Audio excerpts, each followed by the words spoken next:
So, Coach, men's soccer has been unbeaten for 4 games now, and coming up on this game on Thursday, what would you say is your main strategy for kind of continuing that unbeaten streak or even winning this game?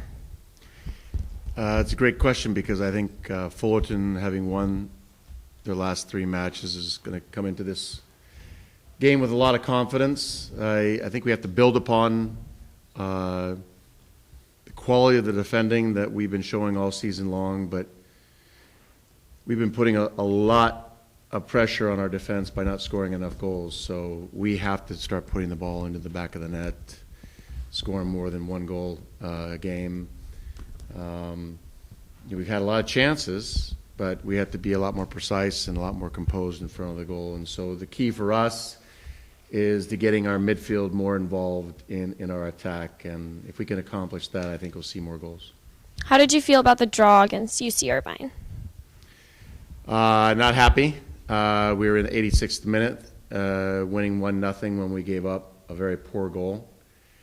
We're literally 2.5, 3 minutes from winning 2 matches on the road. And although it didn't hurt us from an RPI standpoint, playing away from home, we went from 18 to 19 RPI, which is still very good. The win, I think, would have catapulted us to maybe 15 or 16, and would have definitely put us in the top 25 in the country as far as the rankings are concerned, the coaches' rankings. As of right now, we're 29th in the country in the coaches' voting polls. So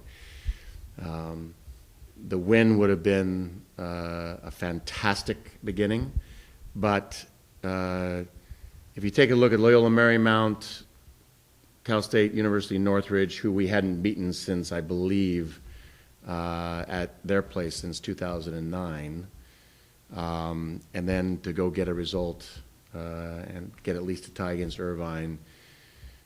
In most years, I would say that that's a pretty positive thing, but we have very high standards this year, and so we want to get it done. And so, to be honest, I was really disappointed with the tie.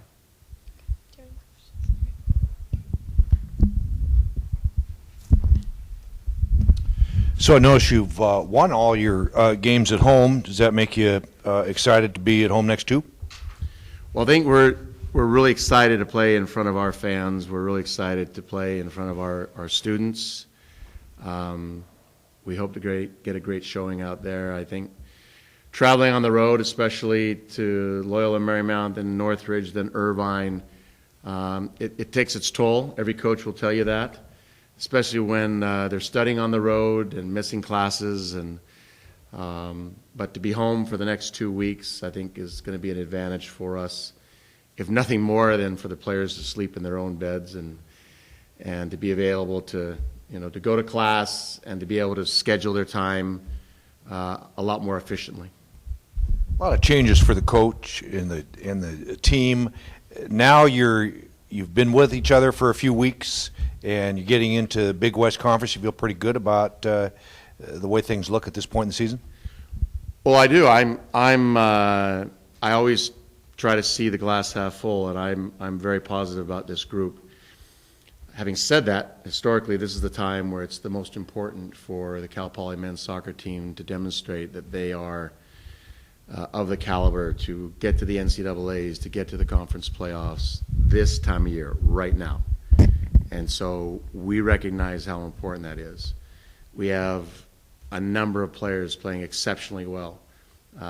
Chase Minter has really demonstrated he's one of the best offensive players in the country.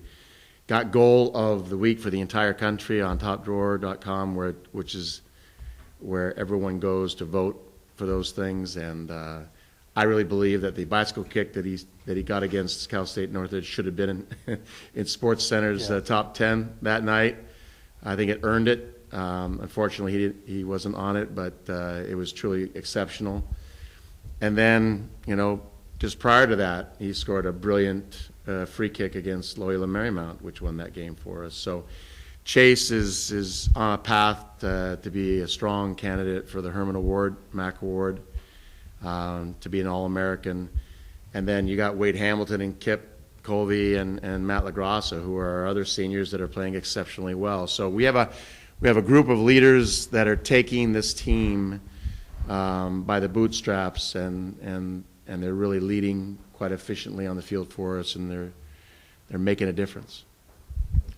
Where did that goal rank in terms of college goals that you've seen? Because you've obviously seen a whole lot more than me, but that was about the best I've ever seen. It ranks probably, I would say it's the best goal that I've ever seen at the college level. And I've seen a lot of college games. Never in my career, in the previous institutions that I worked at, did I ever see a goal like that. And it was taken with so much confidence.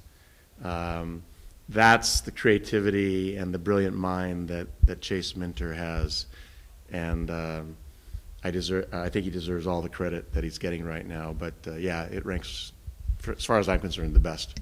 Just hearing you talk, for a team that's in the top 20 in the RPI, nearly in the top 25 nationally, you don't seem satisfied. How much better can this team play? I think they can play a lot better. We have a lot of work to do. And that's not to take away from everything that they've accomplished to date, but in order to be a national champion, and that's eventually where we want to go, you have to pay attention to detail. And there's a lot of detail that we have yet to work on. Our ability to play out of the back consistently, our ability to get in behind the ball consistently, our ability to be composed in front of the goal, our ability to get more players involved in the attack and having a work rate to get back and defend. All of those things, and then playing, of course, with an enormous amount of confidence to be able to hold the ball and play intelligently in moments like we had against Irvine in the last 3-4 minutes, where we should have been able to control and manage that game a little bit better, and we didn't, and we ended up with a tie instead of a win. So, yes, I'm enormously pleased with this team, but we have a lot of growth to do. Thanks, Coach. Thank you.